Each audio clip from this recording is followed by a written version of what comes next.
Hey folks, this is Rhykker with a Diablo 3 patch 2.6.9 season 21 Demon Hunter build guide. Now this is a guide on the brand new Demon Hunter set, Gears of the Dreadlands. And it's looking like this set will lead to the best Demon Hunter builds for both Greater Rift pushing and for speedruns. This is the Whirlwind Demon Hunter.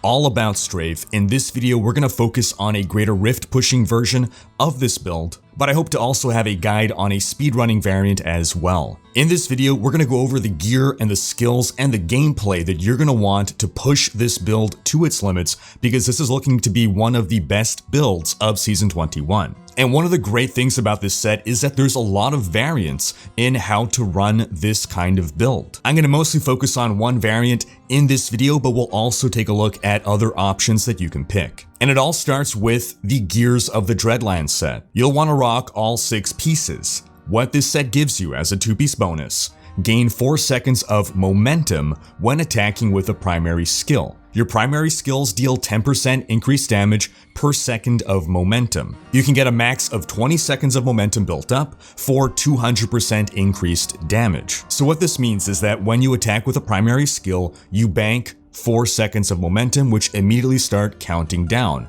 3, 2, 1, 0. So you attack twice in rapid succession and you get 8 seconds, 7, 6, 5. So this is a constantly depleting supply of resources, meaning you're going to want to be keeping as close to 20, the max, as possible, therefore attacking with a primary skill about once every second.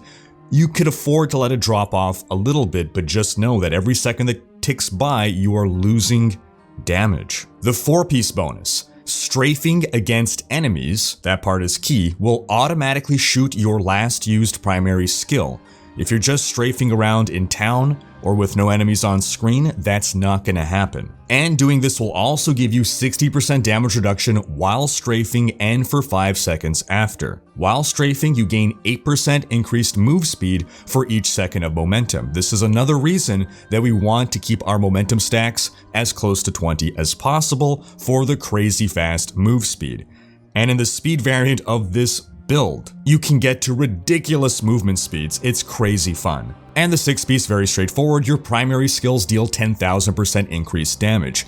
This means that this build is not a strafe build when it comes to damage. Strafe is the vehicle that pushes the build forward, but all of your damage is coming from primary skills. And across all the variants of this build, what you see is that Hungering Arrow is going to be your damage dealer. Why?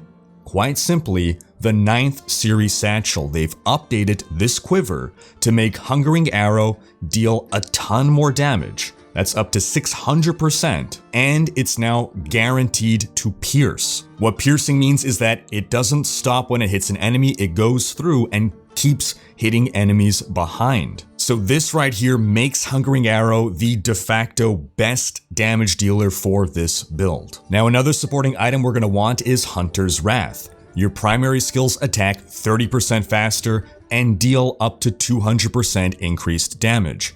A critical multiplier here. For defense, we're going to take Wraps of Clarity. Whenever we attack with a hatred generator, we gain 5 seconds of up to 50% damage reduction. For speed variants, if you don't care so much about the toughness, you can go with Nemesis Bracers to spawn more elites. In this variant, we're using Focus and Restraint.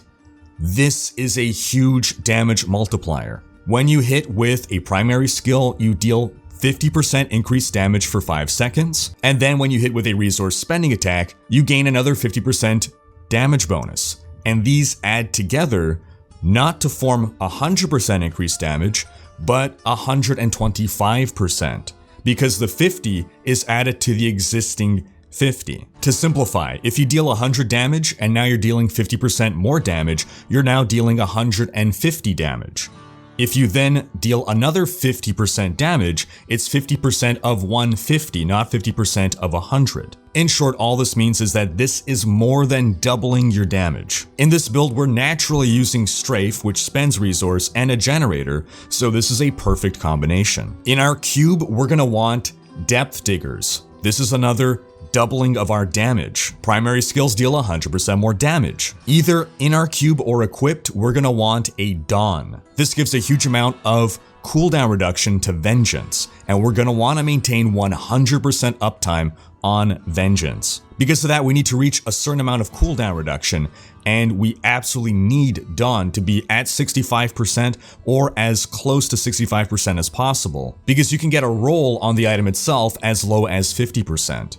Therefore, it's preferred to keep it in the cube unless you really get 65-64% there. You could overcompensate for this by just getting more cooldown on your gear itself, but just run the tests and make sure that you're maintaining 100% uptime on your Vengeance. Then lastly, we're tossing in a convention of elements. This gives us some extra damage on a specific rotation. While this is not mandatory for the build, it does add a considerable damage multiplier. And we're also going to work in a flavor of time. Again, not mandatory, but having pylons last double the duration is really strong. For our weapon in this variant, we're taking an Odyssey's End because we're going with a dual generator setup. Enemies snared by your entangling shot take up to 150% increased damage from all sources, meaning this is also helpful if you're playing in a party, because your allies count as all sources. So because of this, we're going to want to be shooting out entangling shot to entangle enemies and then deal damage with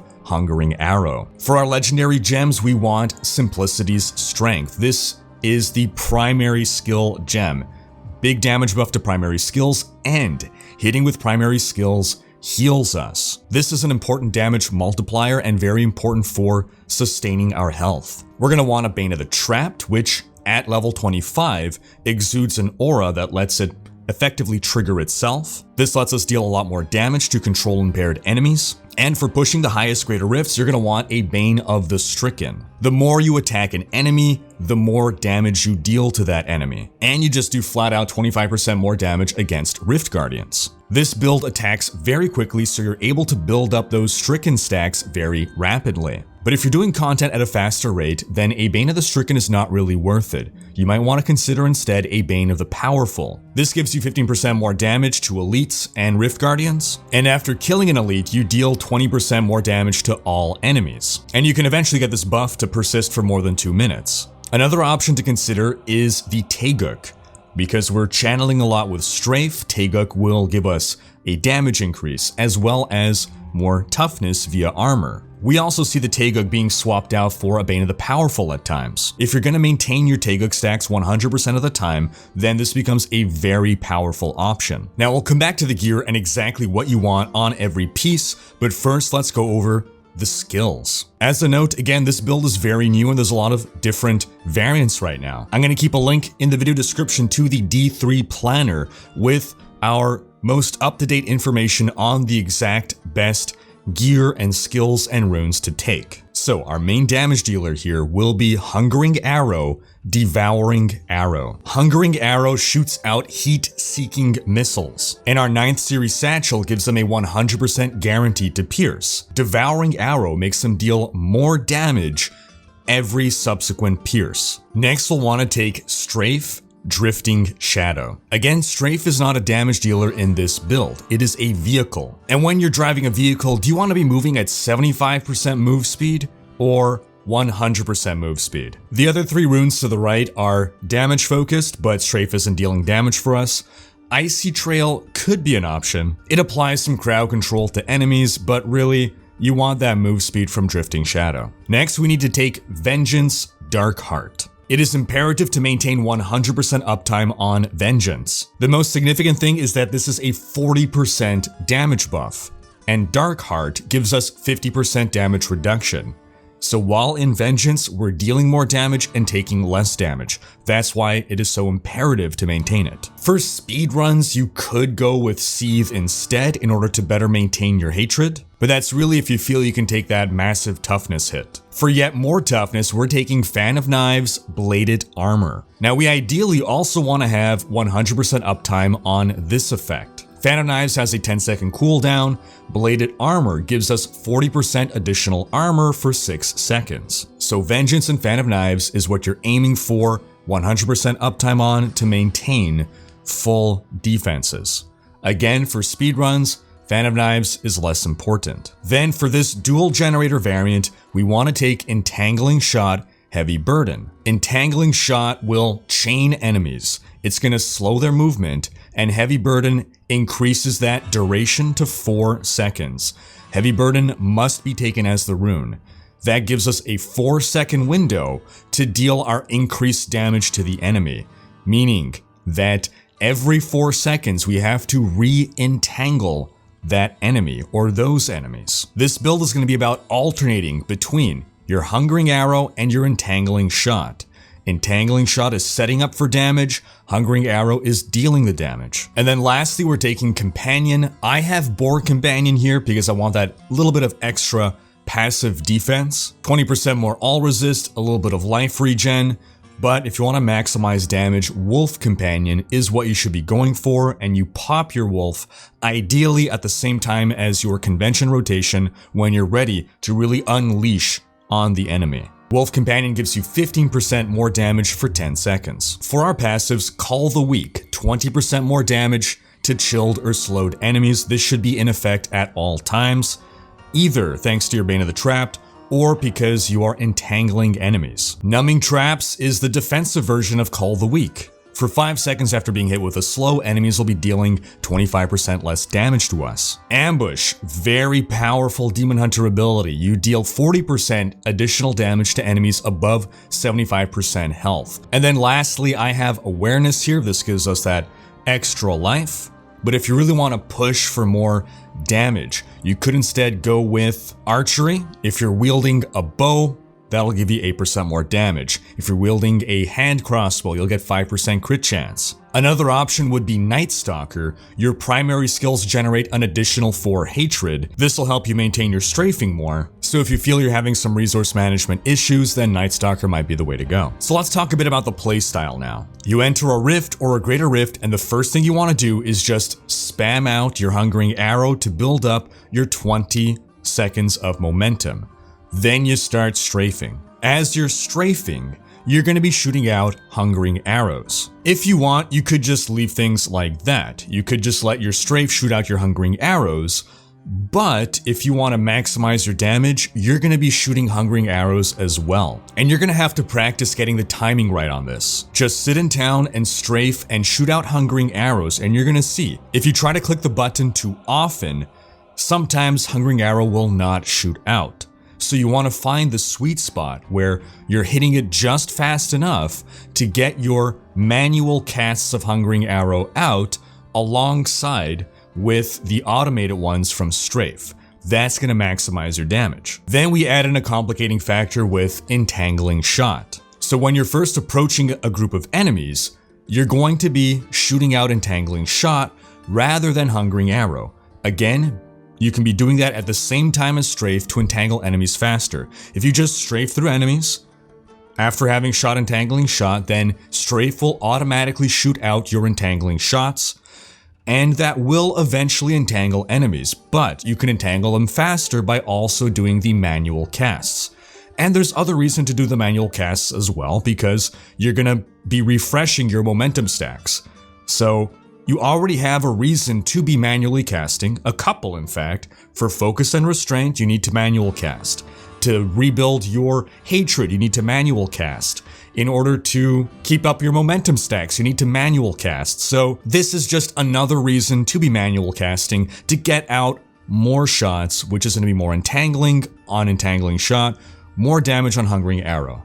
So again, you get your enemies entangled and you try to do that as quickly as possible because you have a 4-second window to then switch to Hungering Arrow and start bringing the pain. At the highest levels of play, if you can time this with your convention rotation and your Wolf Companion, then you are the true GOD, Gears of the Dreadlands God. So this variant of this build, it's quite forgiving. Even if you're not very good at managing all these things at first, you're still going to be very powerful. But there's a lot of room for you to grow in your skill and ability as a player throughout the course of a season, and you're going to note appreciable results in your performance that will allow you to push further and further, such that you're not just getting better gear, you're getting better skill too. And it goes without saying, you also want to be maintaining 100% uptime on Vengeance and Fan of Knives. Now, if you don't want to deal with this dual generator nonsense, if this is too much, there's a single generator variant. In that case, you don't need Entangling Shot. One thing you can swap it off for is Smokescreen Vanishing Powder. Smokescreen gives us 1 second of invulnerability. Vanishing Powder makes it cost no discipline, but instead gives it a 6-second cooldown. So this 1 second of invulnerability is something that you would want to cast right before a big damage spike hits you. And in that case, you're not going to need an Odyssey's End in the build. Of course, you still need a Dawn, but as a second weapon, what you can get is a Fortress Ballista. This is one variant. Attacks grant you an Absorb Shield for 3% of your max life, stacking up to 10 times. That would be 30% of your max life as an Absorb Shield. If you're going to go with that, then for an amulet, instead of a Flavor of Time, you can go with a Squirt's Necklace. While not taking damage, damage dealt is increased by up to 100%, and damage taken is increased by up to 50%. The reason you can take a Squirts now is because the Fortress Ballista 30% life buffer is going to enable you to retain your Squirts Necklace bonus. As long as you have that Absorb Shield up and you're taking damage, that will not interfere with your Squirts. But another option, which is especially inviting for speedruns, would be taking an Echoing Fury in your cube. For the Fortress Ballista, you can equip that as an item and that would be preferred, but the Echoing Fury cannot be wielded as a weapon for the build, so the Echoing Fury would have to be in your cube and you would have to equip the Dawn. Echoing Fury engulfs the wielder into a frenzy. What does that mean? Every time you kill an enemy, you gain a buff to your attack speed and move speed. This is especially great if you're killing enemies quickly. When you're pushing those higher greater rifts and it's taking longer to kill enemies, this becomes less useful. Now, some other optional skills that you can take, you can choose to forego Fan of Knives Bladed Armor and instead take Preparation. This will restore Discipline. Backup Plan is a rune that you can take. This gives us a chance to not trigger the cooldown on Preparation, or you can also go with Focused Mind to give you back more discipline, but over a window of time as opposed to instantly. Why would we take Preparation though? Why do we need discipline? Well, instead of Entangling Shot, you can take Shadow Power Gloom. Reduce damage taken by 35% while Shadow Power is active. It costs 14 discipline, and it gives you a bunch of life per hit. This lasts 5 seconds. So as a defensive buff, it's going to be a lot more powerful than Bladed Armor, but it costs a lot more to maintain. Alright, now let's go over exactly what we want on every piece of gear. Please note, my gear is not perfected. I'm going to list off what you ideally want on your gear, so go by that rather than what you're actually seeing.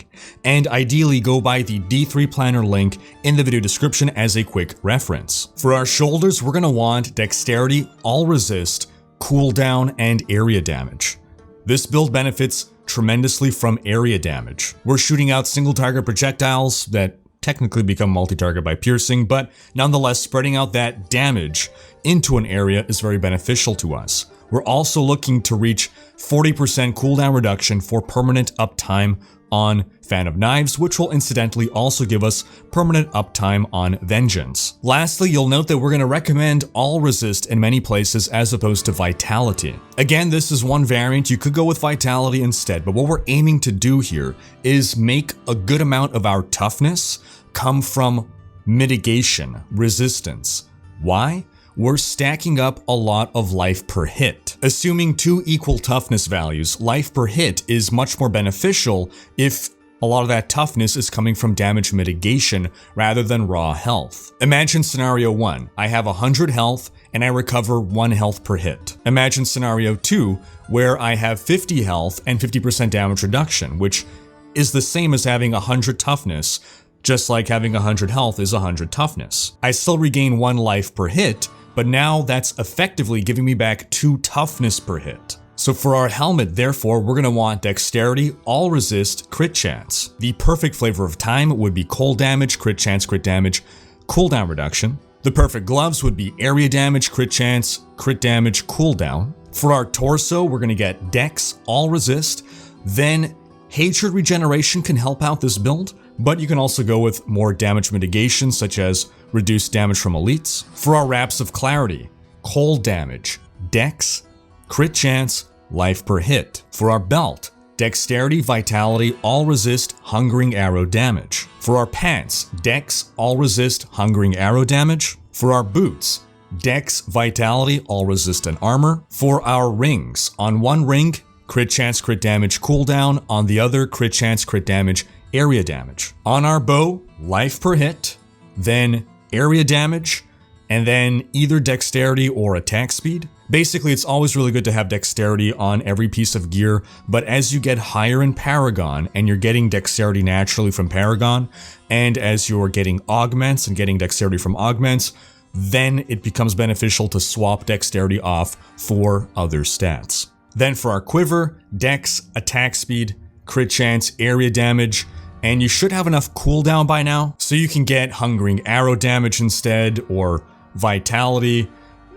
In general, you're really looking to get as close to 600% on your secondary property, so it's going to be tough to get a perfect 9th series satchel. So you can sort of consider that last spot as an open spot. For your regular gems, of course, an emerald in the weapon for more damage, diamond in the helm for cooldown reduction, and then for more toughness you get diamonds in the chest and pants, or if you want more damage like for speedruns, then you get emeralds, which will give you dexterity. And that's gonna wrap up this guide, but as a reminder folks, check out the D3 planner link for the most up-to-date info on the best variant of this build. Also, check out my website, Rhykker.com, for a full list of builds for Season 21, as well as a tier list. Stay tuned for more videos on all of that stuff. Also, leave a comment with what video you would like to see next. Thanks for watching. Special thanks to my Twitch, Patreon, and YouTube supporters for making these videos possible. If you like what you see on this channel and want to support the creation of more content, you can consider pledging on YouTube or Patreon and unlocking behind-the-scenes content, monthly virtual hangouts, and more. If you enjoyed this video, please share it, check out these other videos, and subscribe to join Rhykker's Raiders for more Diablo content.